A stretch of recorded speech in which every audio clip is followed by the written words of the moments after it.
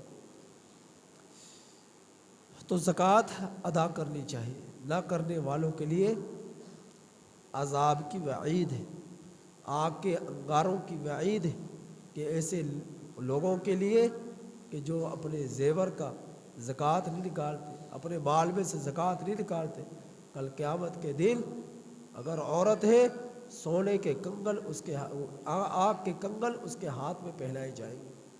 اور فرمایا ایک روایت میں کہ زکوٰۃ نہ ادا کرنے والے کے گلے میں اللہ رب العزت کل قیامت کے دن ایک گنجا سانپ اس کے گلے میں لپٹے گا اور اس کو چہرے کو نوچے گا، جو زکوٰۃ ادا نہیں کرتے۔ تو زکوٰۃ ادا کرنی چاہیے، اور زکوٰۃ ادا کرنے سے مال کم نہیں ہوتا، اللہ رب العزت بڑھاتے ہیں اور باقی مال پاک ہو جاتا ہے۔ تو یہ مال دی ہوئی اللہ کی نعمت ہے، وہ جسے چاہے جتنا دیتے ہیں۔ تو اللہ اپنی ہی عطا کردہ نعمت کے بارے میں فرما رہے کہ اس میں سے کچھ حصہ میرے راستے میں نکالو، غریبوں فقیروں کو، محتاجوں کو، مستحقین زکوٰۃوں کو، زکوٰۃ والوں کو تم جو ہے اس میں سے خرچ کرو۔ تو تمہارے مال میں کے سے جو گندگی تھی، میل کچیل تھا زکوٰۃ کی صورت میں، وہ نکل گیا، اور باقی مال جو ہے تمہارا پاکیزہ ہو گیا۔ اور پاکیزہ چیز میں برکت ہوتی ہے، اور گندی چیز میں بے برکتی ہوتی، لہذا پاکیزہ مال بنا کر اسے بابرکت بنا لو، ایسے بابرکت بنا لو کہ تھوڑے میں بھی تمہارے زیادہ کاموں کے زیادہ مسائل کے حل بن جاویں، زیادہ کام بن جاویں۔ تو ایسے اس طرح اپنے مال کو پاک کر لو۔ پھر آگے میرے رب نے فرمایا فَلَمَّا كُتِبَ عَلَيْهِمُ الْقِتَالُ، پھر جب ان لوگوں پر فرض کیا گیا لڑنا، اچانک ان میں سے ایک فریق ڈرنے لگا لوگوں سے، کخشیت اللہ، جیسا کہ اللہ تعالیٰ سے ڈرنا چاہیے، یا اللہ تعالیٰ یا اس سے بھی زیادہ ڈر، اس سے بھی زیادہ ڈر۔ ایک ہوتا ہے طبی ڈر، طبی ڈر، اور یہ طبی ڈر جو ہے جیسے سانپ سے ڈر جانا، بچھو سے ڈر جانا، شیر سے ڈر جانا، تو یہ طبی ڈر نبیوں میں بھی ہوتا ہے، نبیوں میں بھی ڈر۔ تو اس کی ممانت نہیں ہے، اس کی ممانت نہیں ہے کہ میدان جہاد میں لڑ رہے ہیں لیکن ساتھ میں ڈر بھی ہو رہا ہے، تو یہ طبی بس اوقات طبی ڈر جو ہے یہ آ جاتا ہے۔ تو اس پر کوئی پکڑ دھکڑ نہیں ہے، کیونکہ یہ طبیعت میں اللہ نے ڈر بھی رکھا ہے، اور جو ہے نڈر پنا بھی رکھا ہے۔ تو اللہ رب العزت طبیعت میں، تو طبیعت میں ڈر کا ہونا، جیسا کہ شیر سے ڈرنا، چیتے سے ڈرنا، سانپ سے ڈرنا، بچھو سے ڈرنا، اگر کوئی یہ ڈر خود بخود آ جائے تو اس پر کوئی ایمان پر زد نہیں پڑے گی، آپ کے ایمان کی کمزوری کی علامت نہیں ہے۔ یا میدان جہاد میں لڑ رہے ہو لیکن لڑتے ہوئے کہیں پر تمہیں دل کا اندر کسی ڈر کا جھٹکا لگ جائے، تو یہ طبی ڈر آ جائے، تو اس کی ممانت نہیں۔ یہ طبی ڈر تو نبیوں میں بھی رہا ہے۔ حضرت موسیٰ کلیم اللہ علیہ السلام کوہ طور پر تشریف لے جا رہے، اللہ جل جلالہ سے ہم کلام ہوئے، تو اللہ رب العزت نے فرمایا وَأَنْ أَلْقِ عَصَاكَ، اے موسیٰ جو تیرے ہاتھ میں ہے اس کو زمین پر ڈالی، اس کو ڈال دو۔ حضرت موسیٰ علیہ السلام نے ڈال دیا لاٹھی کو، وہ کیا بن گئی؟ سانپ بن گئی۔ بہت بڑا اژدہا بن گئی۔ حضرت موسیٰ علیہ السلام نے وہاں سے دوڑ لگا دی کوہ طور کی طرف، وہاں سے دوڑ لگا دی۔ پھر اللہ رب العزت نے فرمایا کہ اے موسیٰ آپ ڈرے نہ۔ فلما رآها تہتز کانہا جان ولا مدبرا، فرمایا کہ آپ ڈریے نہیں، اسے پکڑیے اور ہم اس کو پہلی حالت میں لوٹا دیں گے، یہ جو سانپ بن چکا ہے۔ کانہا جان، گویا کہ وہ سانپ تھا۔ تو یہ جان کہتے ہیں ایسے باریک سانپ کو جو رفتار میں تیز ہو۔ جان باریک سانپ کے لیے استعمال ہوتا ہے۔ تو وہ بڑا بھی تھا اور باریک بھی تھا۔ جب بھاری اور موٹا سانپ ہو اس کی رفتار میں کمزوری ہوتی ہے، وہ زیادہ تیزی کے ساتھ دوڑ نہیں سکتا، وہ آہستہ آہستہ رینگتا ہے۔ جتنا بھاری ہوگا اتنا آہستہ چلے گا، اور جتنا سانپ باریک ہوگا اتنا ہی رفتار میں وہ تیز ہوتا ہے۔ تو وہ جو سانپ بنا تھا حضرت موسیٰ علیہ السلام کی لاٹھی، وہ ایسا تھا کہ بھاری بھی تھا اور تیز بھی تھا، یعنی رفتار میں بھی بہت تیز تھا اور وزن میں بھی بہت بھاری تھا۔ تو اللہ رب العزت نے فرمایا وَلَّا مُدْبِرًا، پیچھے مڑیے اور دیکھیے اور اس کو پکڑیے۔ یا موسیٰ اقبل ولا تخف انک من الآمنین، آپ خوف نہ کیجئے، آپ خوف نہ کیجئے، اللہ رب العزت آپ کی حفاظت فرمانے والے، پکڑیے اس کو۔ حضرت موسیٰ علیہ السلام نے اس کو پکڑا اور فرمایا کہ منہ کی جانب سے پکڑو، پونچھ کی جانب سے نہ پکڑو۔ حضرت موسیٰ علیہ السلام نے ڈرتے ڈرتے منہ کی جانب سے پکڑ لیا۔ اب جب منہ کی جانب سے اسے پکڑا تو پھر کیا ہے، وہ پہلی حالت میں لوٹ آیا، دوبارہ وہ لاٹھی بن گئی، عصا بن گیا۔ تو دیکھیے تبھی ڈر یہ نبی میں بھی ہے، نبی میں بھی ہے۔ تو تبھی ڈر کا ہونا یہ ایمان کی کمزوری کی علامت نہیں ہے۔ تو فرمایا کہ پھر جب علم پر فرض کیا گیا لڑنا تو علم میں سے ایک فریق ڈرنے لگا، جیسا کہ اللہ تعالیٰ سے ڈرنا چاہیے یا اس سے بھی زیادہ ڈر۔ وقالوا، اور کہنے لگے اے ہمارا رب کیوں تو نے ہم پر فرض کیا لڑنا۔ یہ منافقوں کی بات ہے، یہ منافقوں کی بات ہے۔ منافقین کہنے لگے کیوں تو نے ہمیں پر فرض کیا ہے لڑنا، کچھ دن اور مہلت دے دیتے، ہم پر قتال فرض نہ ہوتا کہ ہم جہاد کرتے۔ لولا اخرتنا الی اجل قریب، کیوں نہ تو نے ہمیں مہلت دی قریب مدت تک۔ قل متاع الدنیا قلیل، تو کیوں مہلت مانگ رہے تھے کہ اب لڑیں گے تو مارے جائیں گے، لڑیں گے تو مارے جائیں گے، ابھی قتال فرض نہ ہوتا، کچھ اور دن زندہ رہ لیتے اور دنیا کا نفع حاصل کر لیتے۔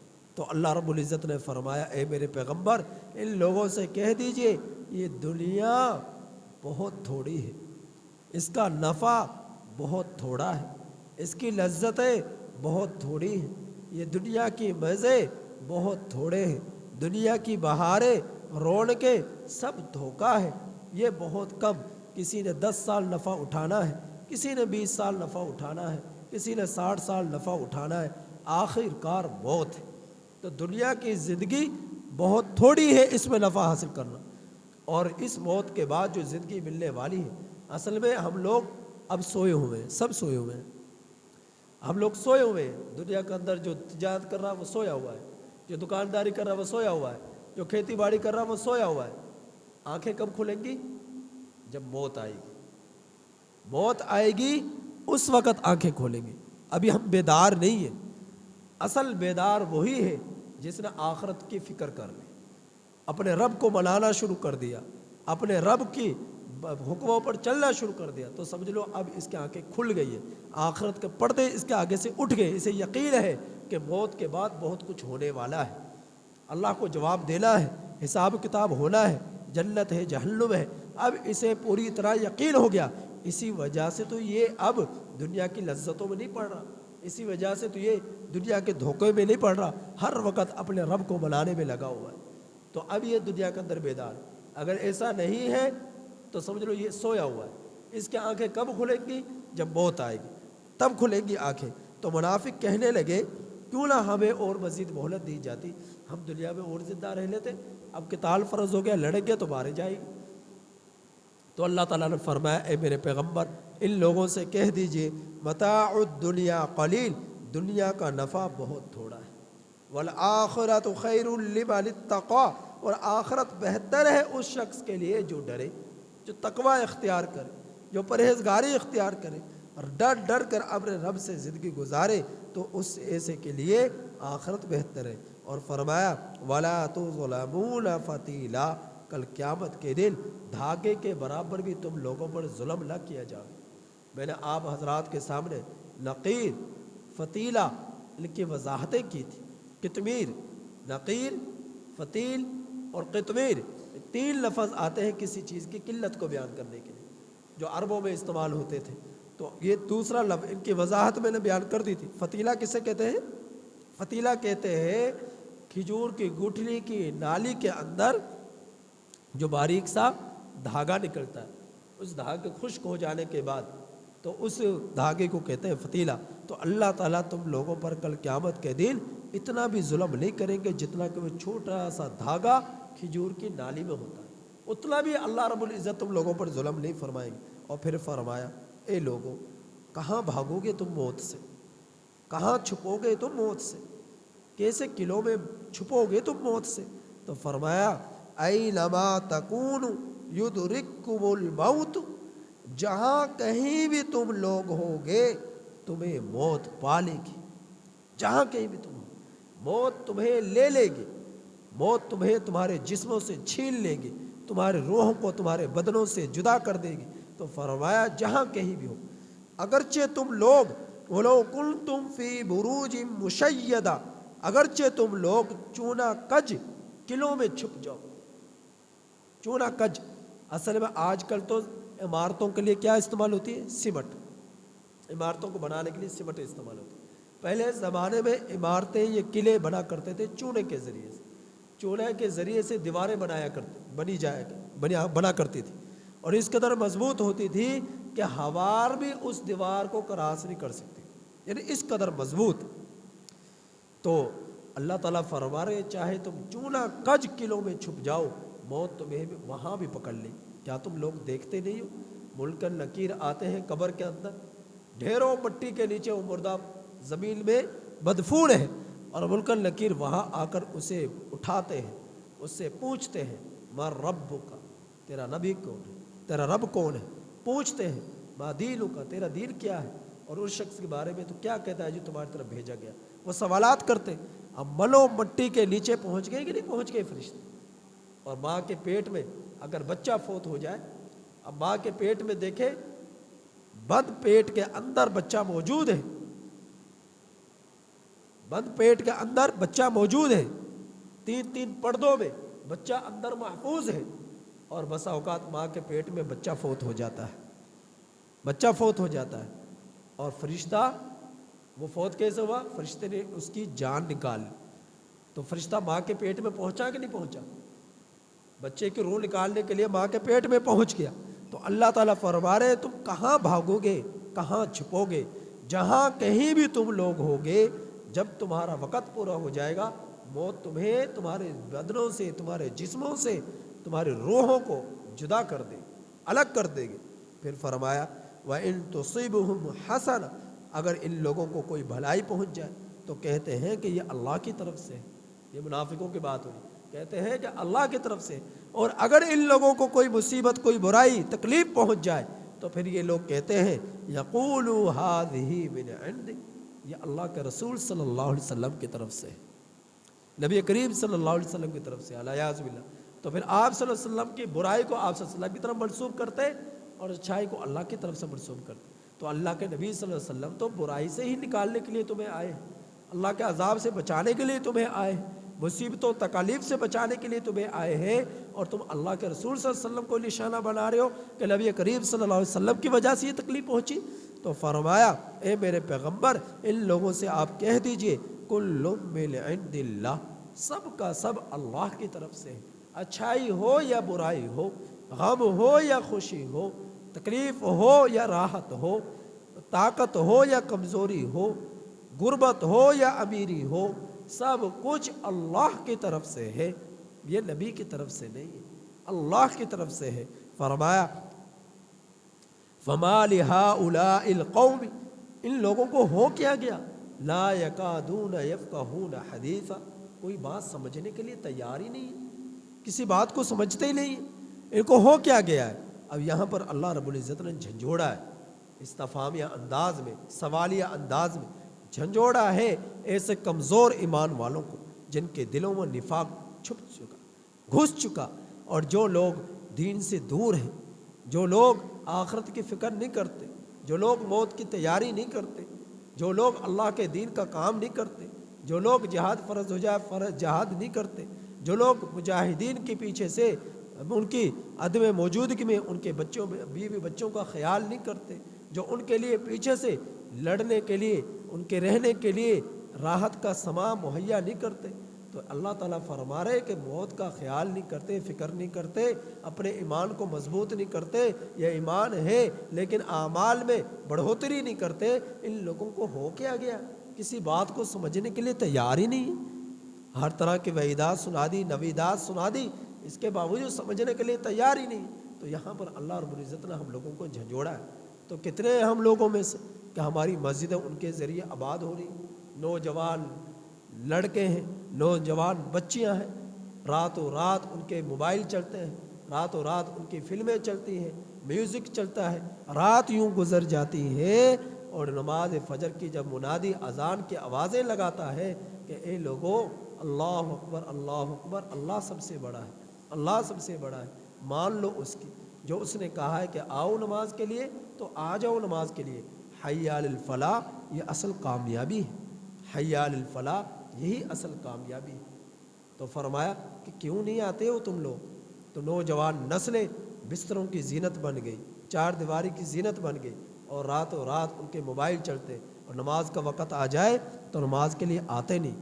تو کیسی نحوست ٹپکتی ہے ان گھروں پر، کیسی بربادی آ رہی ہے ان گھروں پر کہ جو جن کے جوان بچے جوان بچیاں نماز کا اہتمام نہیں کرتے۔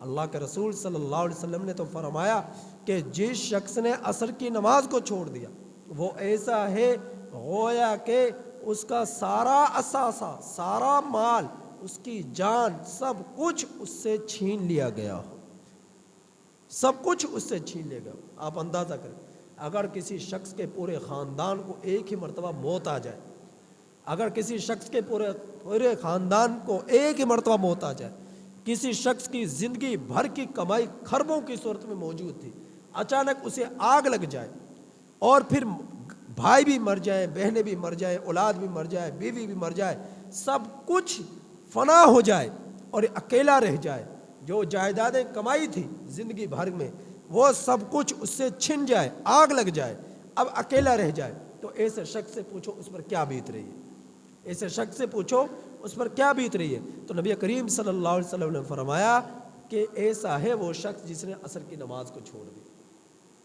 ایسا ہے وہ شخص جس نے نماز کو چھوڑ دیا، فرض کو چھوڑ دیا۔ تو عصر کی نماز کو تو مثال کے طور پر بیان فرمایا، کوئی بھی نماز ہے وہ ایسا ہے جیسا کہ پورا خاندان اس سے چھین لیا گیا ہو، وہ ایسا ہے جیسا کہ اس کی پوری پراپرٹی، پوری جائیداد چھین لی گئی ہو اور وہ اکیلا تنہا رہ گیا خالی ہاتھ۔ تو اس قدر وعیدات ہیں نماز چھوڑنے والوں کے لیے، لہٰذا اللہ کے لیے نمازوں کا اہتمام کریں۔ اگر پوری بستی کے لوگ نماز پڑھنا شروع کر دے تو اس مسجد میں نماز پڑھنے کے لیے جگہ نہ رہے۔ مجھ سے کسی نے کہا کہ بھئی آپ مسجد کیوں بنا رہے؟ مسجد تو موجود ہے، مسجد کیوں بنا رہے؟ تو مسجد تو موجود ہے۔ میں نے کہا کہ بھائی اگر آپ لوگ نماز پڑھنا شروع کر دو تو اس مسجد میں جگہ کم رہ جائے۔ باقی اور بہت ساری حکمتیں مسجد بننے کی، اس کی تفصیل میں نہیں جاتا، لیکن میں نے یہ کہا کہ اگر پوری بستی کے لوگ نماز پڑھنا شروع کر دیں تو یہ مسجد جو ہے یہ چھوٹی پڑ جائے نمازیوں کے لیے۔ اگر پوری بستی کے جوان، پوری بستی کے مرد نماز پڑھنا شروع کر دیں، لیکن بربادی ہے ایسے مردوں کے لیے، خرابی ہے ایسے مردوں کے لیے کہ جو اللہ کے گھر میں مسجد میں نماز کے لیے نہیں آتے، جن کے بچے نمازوں کے لیے نہیں آتے، اور والدین کے دلوں پر ذرا بھر بھی کوئی اثر نہیں ہوتا کہ ہمارے بچے مسجد میں نماز کے لیے کیوں نہیں آتے، اور ماؤں کے دلوں پر اثر نہیں پڑتا کہ ہمارے بچے مسجد میں نماز کے لیے کیوں نہیں جا رہے۔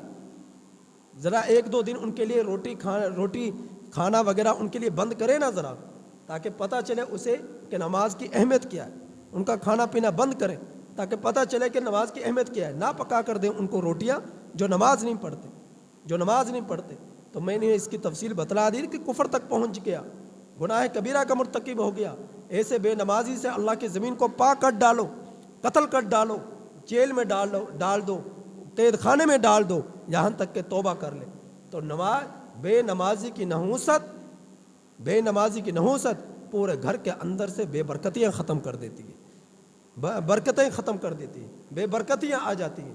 تو کس طرح پھر ہمت پڑ جاتی ہے ایسے بے نمازی کو کھانا دینے کی، کس طرح ہمت پڑ جاتی ہے ایسے بے نمازی کے جوتے پالش کرنے کی، کیسے ہمت پڑ جاتی ہے ایسے بے نمازی کے کپڑوں کو استری کرنے کی جو اللہ کا نافرمان ہے، اللہ کا باغی ہے. لہٰذا فکر کریں، اپنے بچوں کو نماز کی ترغیب دیں، انہیں ڈانٹیں، انہیں جو ہے پیار سے سمجھائیں، پیار سے نہیں تو سختی سے سمجھائیں، لیکن نماز کا پابند بنائیں. اللہ تعالیٰ عمل کی توفیق عطا فرمائے.